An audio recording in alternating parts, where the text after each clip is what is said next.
Look at it, and the evidence that we have was the same evidence that the Biden and Obama Justice Departments had, and they determined, not me, they determined that that information was not credible. Chairman, he's not letting me even ask my questions. You ask the questions, he gives an answer. You may not like what he says, but that doesn't mean you get to interrupt him. He's not answering my question. Mr. Chairman, could we restore the gentlelady 45 seconds so she can complete her question? We will give her additional 30 seconds, which is what I said earlier. I'm going to keep taking my time. Because no, you'll take the time that you get. You are not answering the question.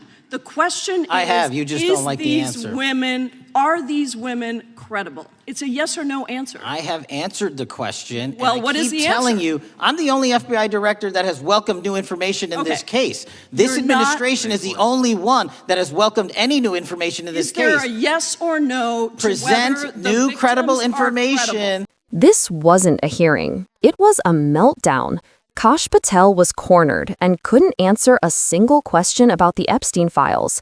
And when Rep. Jayapal demanded to know why survivors were being ignored, Patel tried to shout his way out of it. Tonight, we're breaking down exactly why this explosive exchange may be exposing the biggest cover-up of this administration. Questions recognized. Thank you, Mr. Chairman.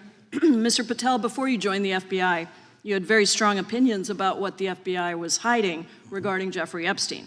In a September 2023 interview with Glenn Beck, you said the Black Book is under the, quote, direct control of the director of the FBI. In December 2023, you said, let us know who the pedophiles are. Even for a short time after becoming FBI director, in February of 2025, you tweeted, quote, there will be no cover-ups, no missing documents, no stone left unturned. In June, you told Joe Rogan, quote, we've reviewed all the information, we're gonna give you every single thing we have and can. But then suddenly in July, everything changed. You and Attorney General Pam Bondi released one video and said that there was nothing more to see. Your July memo says you uncovered more than 300 gigabytes of data and physical evidence, but that you had decided no further disclosure would be appropriate or warranted. That is a quote. I think what happened, Mr. Patel, is that suddenly you discovered that Donald Trump's name was all over these files, and you started a giant cover-up. So you are under oath, Mr. Patel. You just testified to Mr. Swalwell that you did not speak to the president about the Epstein files. To your knowledge, did Attorney General Pam Bondi speak to the president about what was in the Epstein files? I can't speak for Attorney General Pam Bondi. So to your knowledge, you don't have any information. The question was, do you have any knowledge? Do you have any knowledge? I can't speak. You are refusing to answer the question, so let me tell you that the Wall Street Journal reported that in May, Bondi told Trump that he was in the Epstein files, and at the same meeting said that the DOJ did not plan to release the files. Yesterday, you testified to Senator Kennedy that there was, quote, no credible information that Epstein trafficked girls to anyone else, and that you have, quote, continuously and publicly asked the public to come forward with more information, and we'll look into it. Today, in response to Mr. Massey's question, you appeared to say that the survivors were not credible. These are survivors. That's not at all what I said. Okay, great. I'm going to ask you this in a second, but let me tell you about the survivors, and let's bring them up here into the room. These are women who came to the Hill and testified that they were groomed and raped at the age of 14 and 16 years old, and they called to meet with the president and to meet with the FBI and to have people investigate their claims. Some of them have never testified before. If you are so interested in getting the public to submit any information, why have you not met with them? You said you haven't met with them. Have you met with them? I'll give you one more chance. My job as the FBI director is to invite Is all the answer yes or no leads to whether or not you met with these women who were sexually abused and raped? Any insinuation by you or any people on your side that I am not manhunting child predators and sex traffickers, just look at the stats. Patel, and you talk about cover-ups, man. Mr. Chairman, you talk this is about my cover-ups. time, and I will take as much time as I Where want. were you during the Instruct Obama the and witness, Biden Mr. administrations Chairman. when these so-called Instruct the cover-ups were witness. going on? Mr. Why didn't Chairman. anyone in those administrations talk to any of these Mr. purported Chairman. witnesses? Let's I have get some regular order, Mr. every Chairman. single person to provide credible information. Time belongs to the gentlelady from Washington. And I'm but going when to you- take when another you couple accuse of the minutes. witness of something, he's allowed to respond. That's how it works. You say Listen, something, he didn't you even, say excuse me, Mr. Mr. Chairman, Chairman, you have point always of been order. fair, but this is I'm not being fair. fair, and you will get No, your- this you will is get your my time. and he You will give the said that gentlelady the a few witnesses additional were not credible. seconds of time. I'm going to get an additional minute of time because No, that's you'll how get much what time you he won't get a took. minute. You'll get some seconds. What we think is under 5 minutes. You don't get to demand how Mr. much time you Patel. get. That's not how it works. Mr. Patel, are the victims of the Jeffrey Epstein horrific trafficking ring, are they credible?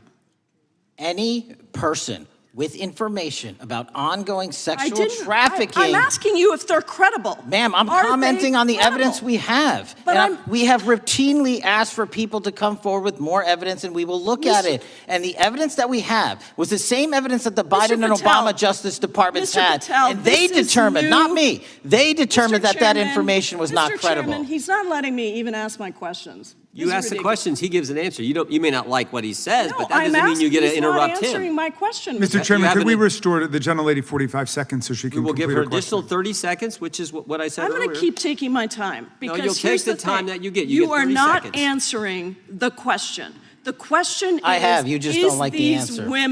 Are these women credible? It's a yes or no answer. I have answered the question. Well, and I what is keep the telling answer? you, I'm the only FBI director that has welcomed new information in this Okay. case. This You're not- administration is the only one that has welcomed any new information in this Is there case. a yes or no to whether Present the new victims credible are information. credible?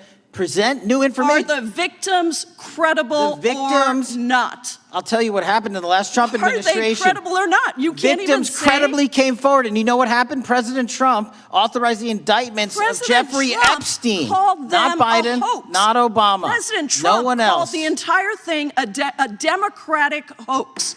So I would like to ask The you gentlelady's if time has you expired. will I gave her meet- the additional if 45 you- seconds she if you requested. will The meet- gentlelady yields back. The gentleman from Mr. New Chairman, Jersey is I would like recognized to for his ask if 5 you would minutes. meet with the women who were sexually time does not belong- abused and raped and groomed time does at not the belong ages to the of gentlelady from 14 Washington. and The time now 16 belongs- years old. Are the you time- going to cover up? No, I'm Are not you gonna- going to I'm continue gonna to recognize cover the up gentleman for from the New Jersey rich for and his 5 minutes. powerful men, including those that might be on this committee? I can yell Or too, are Mr. you Chairman, going but I don't want to yell allow above them this. to The time belongs testify? to the gentleman from New Jersey. I Are you appreciate the going to allow gentlelady them to yielding testify, back. Mr. Patel?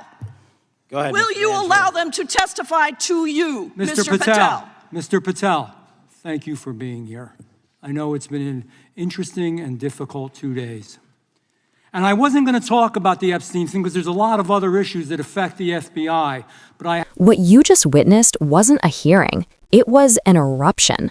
A moment where all the tension, all the suspicion, all the unanswered questions around Jeffrey Epstein's network and the government's handling of it finally boiled over.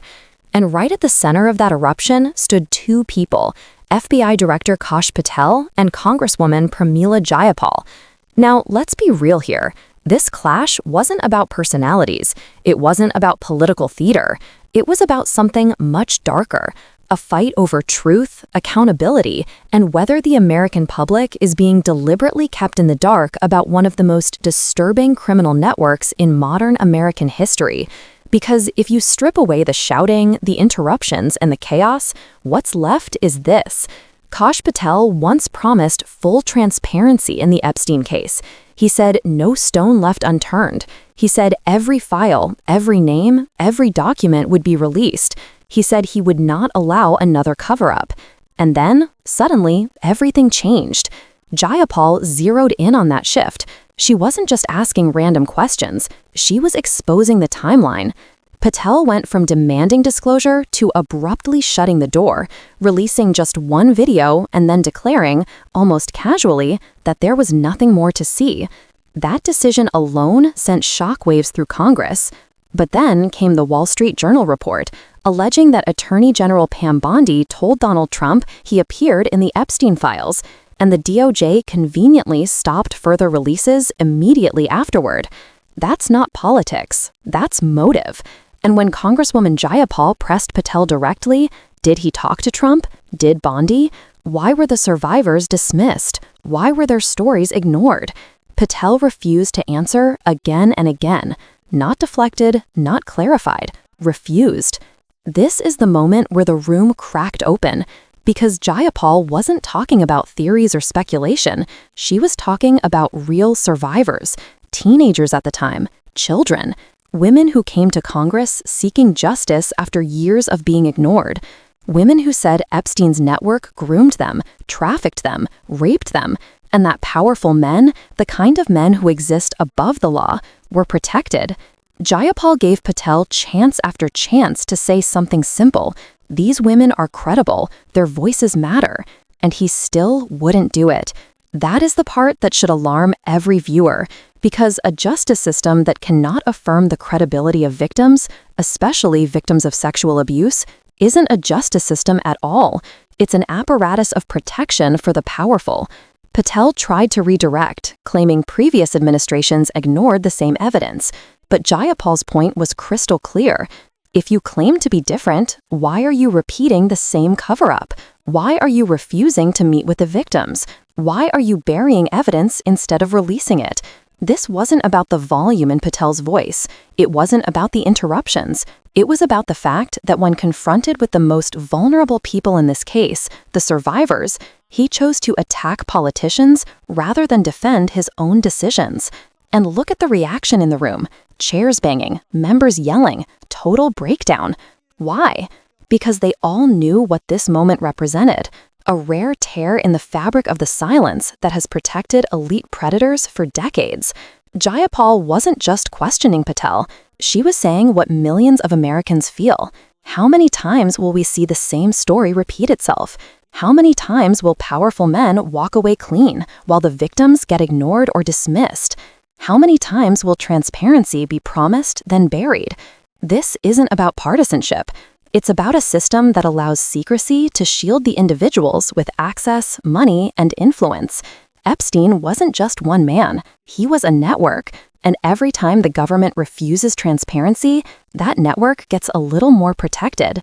Today, the mask slipped, and Jayapal made sure the American people saw it. If the DOJ has nothing to hide, release the files. If the FBI stands for justice, meet with the survivors. If Trump's administration wants to claim transparency, prove it. If Kash Patel wants the country to trust him, answer the questions. Until then, the public is right to question everything. If you believe the Epstein files must be released in full, without redactions, without political shields, without delays, make your voice heard. Like this video, share it, and drop a comment calling for full transparency now. The more people speak up, the harder it becomes for those in power to keep the truth buried.